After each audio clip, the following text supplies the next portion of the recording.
Cool, yeah. So, hi, I'm Jonathan. I am a fifth year computer science major at Cal Poly, and yeah, this is my first time speaking at a large group, so yeah, be patient with me.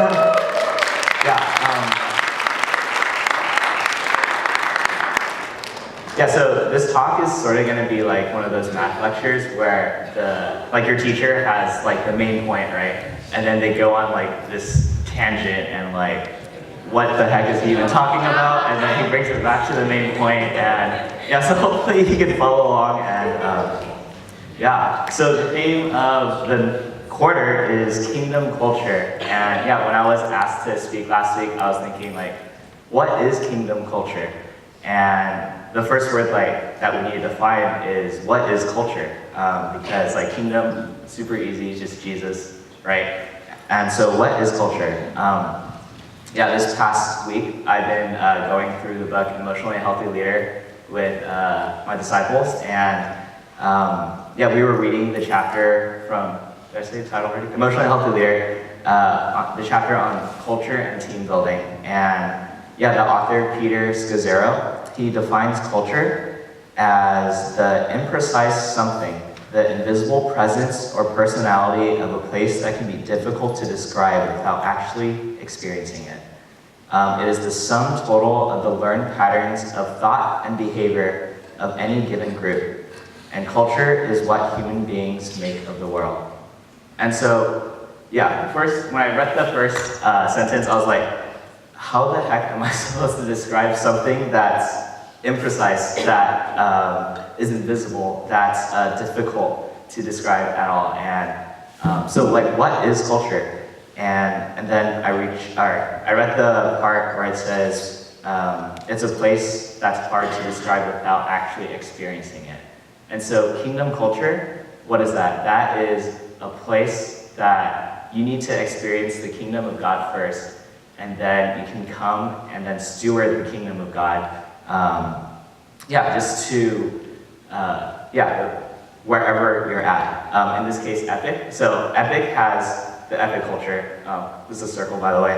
Epic culture, and then here's kingdom culture. And basically what we're trying to do is try and intersect those circles, try to always run after kingdom culture. And how do we do that? That's through us experiencing God. Last week, I don't know if you guys remember what Natanya spoke about, but she talked about sitting in silence, sitting in God's presence, letting the word soak into you. And yeah, that's basically how it all starts. It's sitting in the silence, sitting and doing your quiet times with the Lord consistently, and having God, and experiencing God through that in those quiet times before you can actually bring it to Epic, bring it to wherever you're at. And that's basically how we set the culture.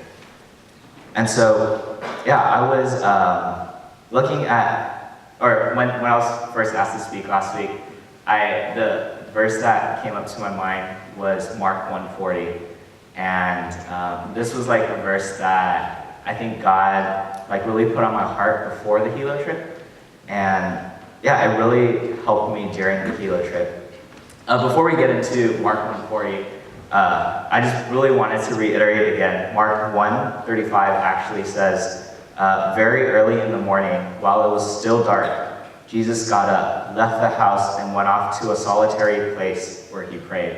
And so, yeah, that kingdom culture, like even Jesus did it, right? He went to a solitary place, he sat down in the silence, he experienced God's presence before he started his ministry, before he performed miracles, before he just did all this crazy stuff. And so, yeah, I can't stress that enough. Do your quiet times. It's where it all starts. It's where kingdom culture starts. And then so now I wanted to focus on the word experience. How do we experience God wherever we're at currently? And yeah, this is where Mark 1:40 comes in. I was going to read it real quick. A man with leprosy came to him and begged him on his knees, "If you're willing, you can make me clean." Jesus was indignant. He reached out his hand and touched the man. "I am willing," he said. "Be clean." Immediately the leprosy left him and he was cleansed. Jesus sent him away at once with a strong warning. See that you don't tell this to anyone, but go show yourself to the priests and offer the sacrifices that Moses commanded for your cleansing as a testimony to them. But instead he went out and began to talk freely, spreading the news. As a result, Jesus could no longer enter a town openly, but stayed outside in lonely places. Yet the people still came to him from everywhere. Yeah, so a man with leprosy came to him. I wanted to spend some time in Mark 1:40 first. What was the man with leprosy? How was he feeling? Where in his where was he? And we can sort of see a snapshot of this in the book of Leviticus. Leviticus is basically, there's a bunch of laws and prescriptions on how a man with leprosy or other problems should live.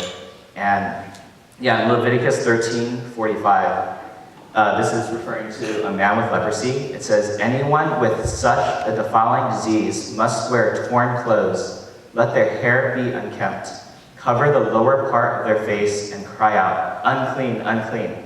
And get this, in verse 46, this is exactly the lifestyle of the man. As long as they have the disease, they remain unclean. They must live alone. They must live outside the camp. And so leprosy is this sin, or it represented sin back then, and this man was basically on the outskirts of town, on where nobody wants to stay, or everyone wants to stay away from, and he basically, if he had a family, he couldn't go back to the family. Because of the leprosy, it could spread, and any touch can spread that disease. And so basically this man was super lonely. He needed something to come heal him from the leprosy because he was just so sick and tired of it. Going back to the book of Mark, we can see that this man, as he approached Jesus, he broke every single rule in Levitical law. First of all, he didn't cry out, unclean, unclean, warning other people that I have leprosy, stay away from me. Also back then, this wasn't mentioned in there, but if you had leprosy, you had to stay 50 paces away from society, from people. And so what's 50 paces like? 1, 2, 3, 4, 5, 6, 7, 8, 9, 10, 11, 12, 13, 14, 15, 16, 17, 18, 19, 20, 21, 22, Jordan, 24, 25, 26, 27, 28, 29, 30, 31, 32, 33, 34, 35, 36, 37, oh man, I'm not a room, 37, 38, 39, 40, 41, 42, 43, 44, 45, 46, 47, 48, 49, 50. All right, so so basically, this man had to stay that far away from Jesus. And what did he do? He went up to Jesus. He did something so scandalous, right? He could have gotten killed for what he was doing. He was breaking Levitical law. And this man with leprosy, he had, so basically he had an advantage over all of us, right? If he were to come to church, everyone would be able to see his sin. But how often do we come to church and our secret sins on the inside, people can't see us, and we decide to keep a distance away from other people. Man with leprosy, if he went to church, they probably put him in that room where he can't infect anyone, where he can't spread his leprosy to other people. And so they put him behind the screen, right? And how often, do we go to church and we're behind the screen, right? We have our phones out, we are unattentive, screens can be anything. Basically, if you maybe have work to do later in the day, you're just constantly thinking about it, you're not present, you're distancing yourself away from the Lord. And what do screens do? They prevent you from seeing God who he truly is, and it prevents others from seeing who you truly are, right? And so, yeah, this man, he struggled so much, and he was put behind a screen. He kept distance away from other people. Yeah, and so some of us, we think like Epic is enough, right? We don't even go to church. My freshman year, I'm guilty of it too. Like, I thought Epic was enough, and I decided like, yeah, church is just like whatever. Like, Epic can be the one thing to sustain me. But yeah, I actually have a freshman year story, John's story. So basically, finals week, super busy, and you're always studying, you're trying to get that A in the test, and so what I would do is I would go to Campus Market, and I would buy a bag of chocolate chips, and then I would eat that for lunch, dinner, and it'd be like a cool snack, and man, that sucked. Like, when I took that final, my mind was like, oh man, I can't think right now, right? And yeah, so the same way, like Epic is the chocolate chips, right? It will sustain you for a little bit. It'll help you for a short amount of time, but you need to go to church for that sustenance. You need to go to church for, yeah, just that nutritious value to help you through whatever you're going through, and it'll help you grow. And so yeah, just on a side note, make sure you guys go to church, and yeah, I just wanted to throw that in there real quick.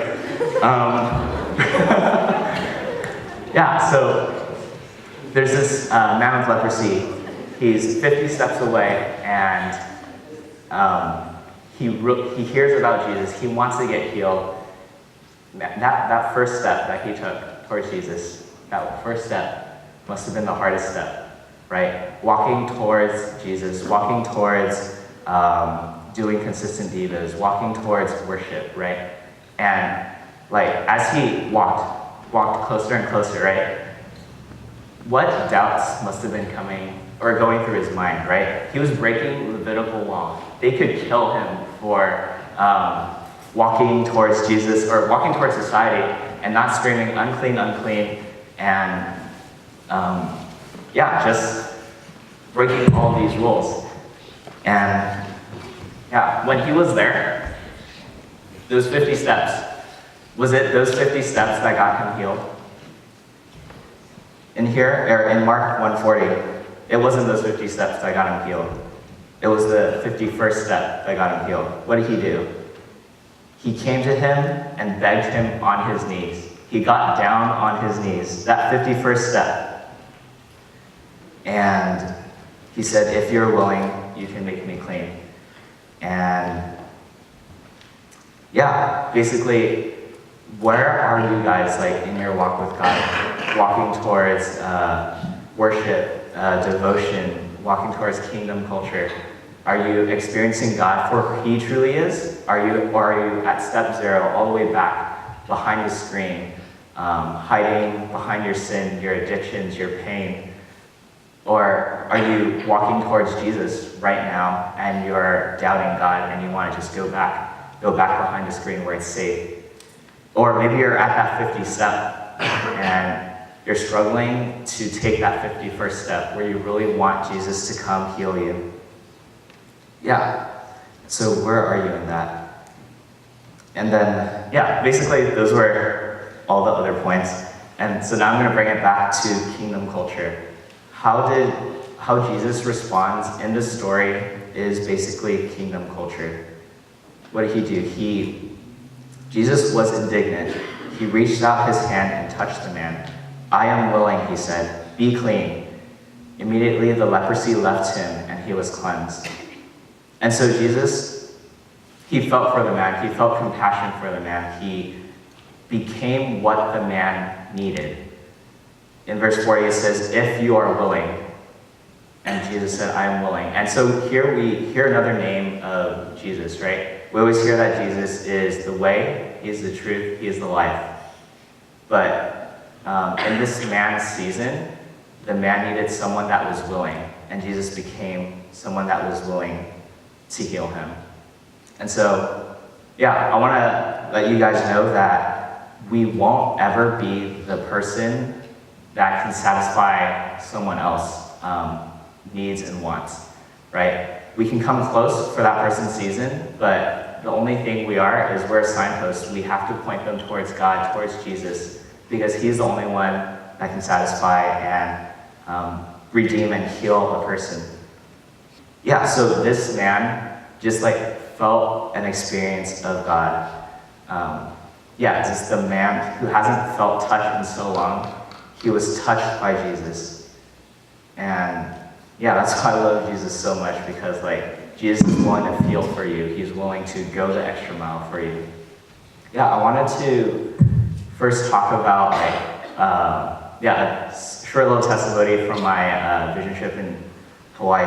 And yeah, basically if you haven't gone on a vision trip, it's super awesome. I encourage you all to go. My first one was actually this year, or this past quarter, and it was amazing. I wish I went earlier, but yeah, super amazing.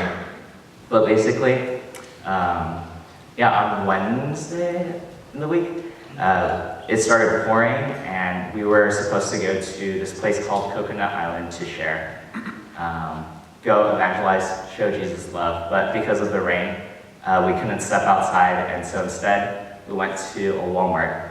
And at this Walmart, I was paired up with a guy named Justin. He's wearing the other red shirt in that picture. And yeah, basically he's a freshman. He's super scared to go out and initiate those conversations to, just like even start. Like I would be the one the entire hour to go out, initiate those conversations, and he would like help out here and there. But I really, really wanted him to go out, take that step of faith to initiate those conversations. Yeah, I felt like as I was preparing this message, I saw a lot of parallels between this message and that testimony. Like I felt like he was scared, hiding behind a screen, not willing to come out. And then we had one flyer left. We were trying to invite people out to come out to a barbecue.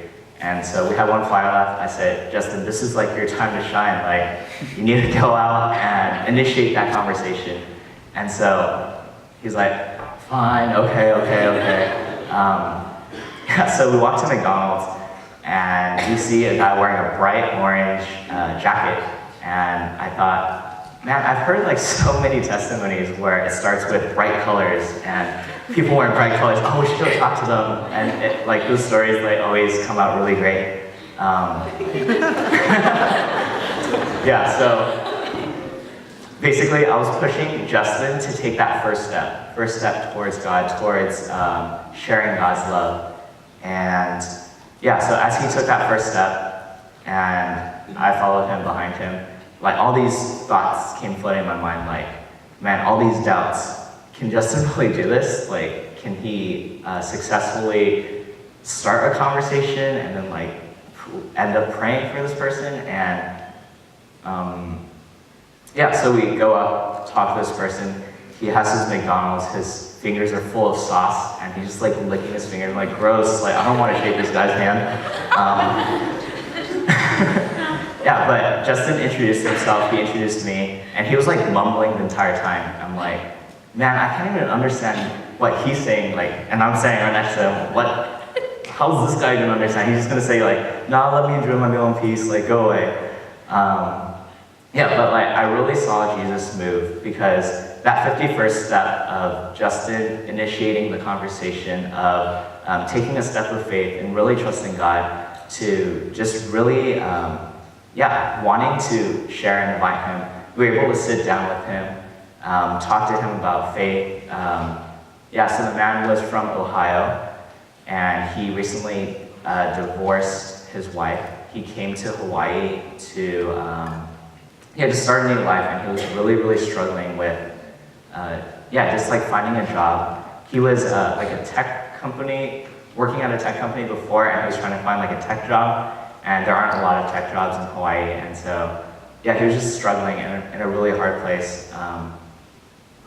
Yeah, but I was able to, or like through that conversation, we were able to encourage him. We were able to point him towards God.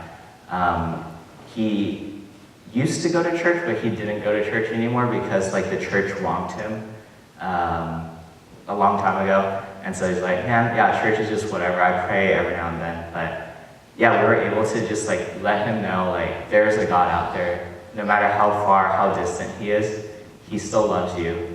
And he can be whatever you need to be in whatever season you're in.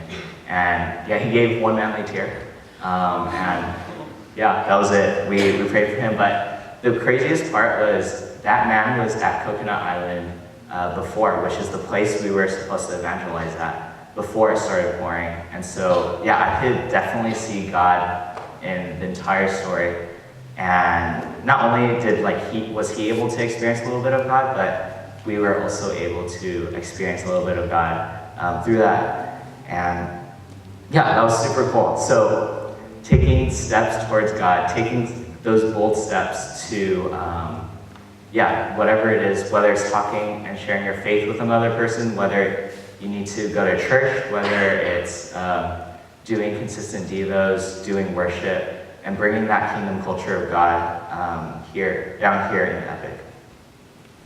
And so, basically how Jesus responds, going back to that, is how we should act. So we should show people compassion after we experience it for ourselves, Jesus' presence in our quiet times. We show compassion to other people. We know that Jesus is more powerful than whatever disease, whatever sin that may hold us down so much, right? The leprosy, it was contagious by touch or by distance, right? And the devil wants distance between us and God and other people. And Jesus was able to touch the man and stay, and not get sick.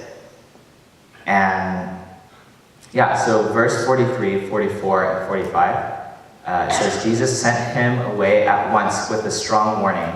See that you don't tell this to anyone, but go, show yourself to the priests, and offer the sacrifices that Moses commanded for your cleansing as a testimony to him. And so verse 44 is referring to the Levitical law. When you're healed, there's this entire other process that you have to go to. I think, I was reading about it a little bit, you have to kill 2 animals, get the blood of the lamb, or something like that. And in verse 45 it says, instead he went out and began to talk freely, spreading the news. And so in verse 45 there's 2 ideas, directions that you can go. The first sentence is, when Jesus touches you so deeply, when he heals your sin so deeply, you can't contain it, and you have to go out and talk freely, tell people what Jesus did.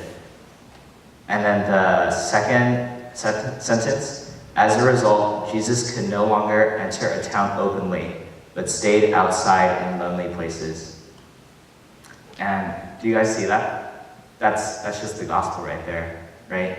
Where was the man with leprosy before he met Jesus? He was outside in lonely places, right? And then at the end, it says, Jesus could no longer enter a town openly, stayed outside in lonely places. And so we sort of see that switch right there, where Jesus came, he healed this man, and now he has taken the man's spot in lonely places. But we can still see God's power, yet the people still came to him from everywhere. And God is still so much more powerful than our sin. And that's why I love Jesus so much, because he's able to come, meet us where we're at, but we have to be willing. We have to take that 51st step wherever we're at. And then Jesus takes our original spot outside of lonely places for the specific person, wherever you're at. Maybe you're, I don't know, what's a good one? You're struggling with depression or something, right? Jesus feels for you, and he'll take your spot And yeah, after that, we become saved, where we become the stewards of God's kingdom. And so, yeah, that's basically it. Basically, screens. The devil wants us to be distant from people, distant from God, prevent us from seeing God who he truly is. We need to take those bold steps, the first, the 30th, the 40th, the 51st step towards God, and really seek him out.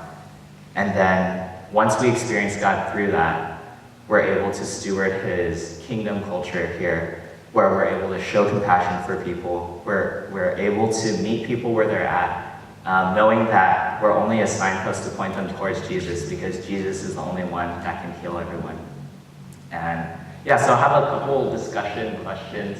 If you guys could just get in groups, talk about it, pray a little bit, and then worship team will come up. And yeah, I can just end this in prayer before we start that. So yeah.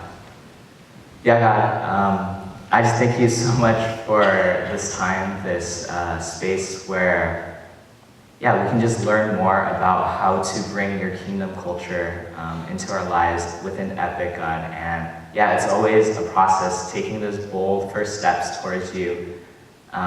Yeah, from the story, we can see that the man with leprosy took all the wrong steps. He took all he broke every single rule. But what did you do? You still came and you healed him. You showed compassion for him. You felt for the man. And yeah, the man was really able to experience you. And I pray for a breakthrough in our lives where we're able to experience you, God, for who you really are. And after experiencing you for who you really are, that we're able to bring your culture into the people around us, and that we're able to just take a step away from those screens that are blocking us, that are distracting us from seeing who you truly are, and being in the light and letting other people see us for who we truly are. Guys, thank you again so much for this time. In Jesus' name we pray.